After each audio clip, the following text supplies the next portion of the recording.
Hi, welcome to Tinker's Venture. I'm Kai.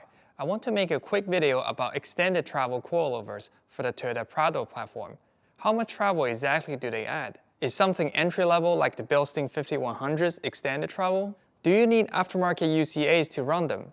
As a seasoned Toyota enthusiast, I always thought I knew the clear answers to all the above. However, when I did my detailed suspension measurements for some previous videos, I found some confounding misinformation that needs to be addressed. Stick around and find out. Just to clarify, by extended travel coilovers, I'm referring to these products. They specifically spelled out extended travel and also have a corresponding standard travel version. These are factory replacement coilovers, so you keep the same lower control arm. Long travel IFS uses longer control arms, so it is completely different. Another potential confusion is suspension travel versus lift size. The total suspension travel is independent of how much lift the coilover provides. Travel is how far up and down the wheel can move. Maximum droop is dictated by the length of the coilover. Maximum compression is limited by the bump stop. How much you lift is simply where you set the ride height in between. By having a slightly longer coilover and nothing else, you can droop the wheel a little further, achieving the extended travel. The maximum compression remains unchanged because we are still using the same bump stop. The extended length of the shock is controlled by the internal top-out spacer. By using a shorter top-out spacer, the piston can move out further. As simple as that. This is why the extended and standard version are the same cost. Heck, the standard version should even cost a few cents more because it has a thicker spacer. It is a little frustrating that none of these manufacturers post numbers about how much droop they add exactly. The general belief out there is about 1 inch. Doesn't sound like a lot, but it is a significant percentage for IFS, especially after a lift. Check out my suspension construction and limits video for more detail. Hayden, aka FGX2000, converted his Icon coilovers from standard to extended version, so he got the exact number from Icon. It was 0.4 inch longer at the shock. Through the motion ratio, which I measured 0.54 to be exact, this translates to about 3/4 of an inch extra down travel at the wheel. Another extended travel coilover that I'm surprised not many people know of is the TRD Pro coilovers from Toyota. So we did a lot of design and engineering to optimize the wheel travel in the TRD Pro vehicles.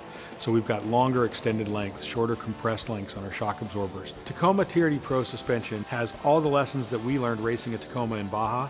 We've got a 2.5 inch shock up front with additional extended lengths for extra wheel travel. Most marketing material are a little vague. After some research, I found in Toyota's 2015 TRD Pro literature, they are precisely 0.75 inch, so exactly like the Icons. So far, I've only seen fancy coilovers offer a dedicated extended travel version. What about the more basic stuff, like the good old Bilstein 5100s? For a fraction of the cost, does it add a little bit of travel? Just how much are we missing out? Again, I couldn't find any quantitative information, so I went ahead and bought one and measured it myself. At the same time, I posted a survey on Instagram and YouTube community to learn what everyone's impression is. About 65% of the participants don't think it has extended travel. For those who answered yes, I reached out to a few of them and asked if they know exactly how much travel Bilstein adds. None of them know the exact number. Some of them think probably only a little bit, and some told me it was just a pure guess. So what did my measurement show? Aligning exactly next to a factory coilover shock from a 2012 FJ Cruiser, the Bilstein 5100 is 17 mm longer. By motion ratio, it adds 1.2 inches of droop at the wheel. Damn, that's more than the fancy stuff.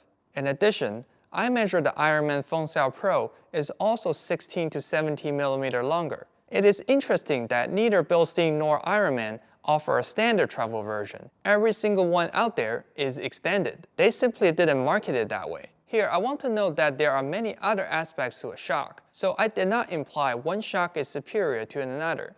But strictly looking at suspension travel, we have some clear winners. Now, some experienced viewers might be thinking, don't we need aftermarket upper control arms to run extended travel coilovers? After all, this is explicitly specified on Icon's product page. There's even an FAQ post explaining it was because the factory UCA lacks angularity. I was under this impression for many years until I did my own suspension measurements. Originally, I expect to show the factory UCA ball joint will bind before achieving 1 inch extra droop, but to my surprise, it didn't. From my measurements, the factory UCA allowed 1.5 inches of additional down travel, so we weren't limited by angularity, but maybe we need the extra angle for more margin? I do not personally have the data to draw the conclusion, but Toyota ships all the TRD Pros with the same factory UCAs. Bilstein and Ironman are also really large and reputable companies. Neither of them requires high-angle UCAs to pair with these coilovers. Heck, before you watch this video, 65% of you didn't even know they add 1.2 inches of droop. With research and development from Toyota, Bilstein, and Ironman 4x4, as well as tens of thousands of units out there, I think it's safe to say we don't need extra UCA angle for extended travel. Keep in mind, there are other legit reasons that you might need to run aftermarket UCAs, which I will go over in my UCA video. However, as we saw earlier, adding angularity is not one of them, at least for the Toyota Prado platform. You might be thinking, how about custom making some even longer coilovers so you can get even more droop and benefit from the high-angle UCAs? For that, your inner CV will start to have metal-to-metal binding and outer CV will be seriously weakened. There are ways to improve, but those are beyond what 95% of people are willing to go. So I won't digress further.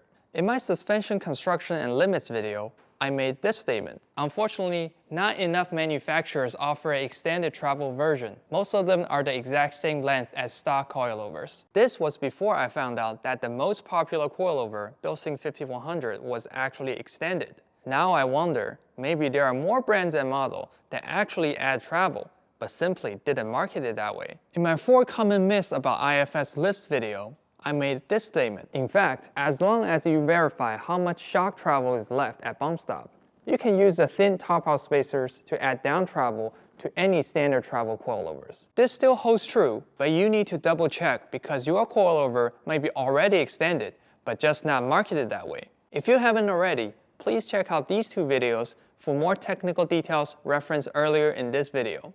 Thank you for watching. I'll see you in the next one.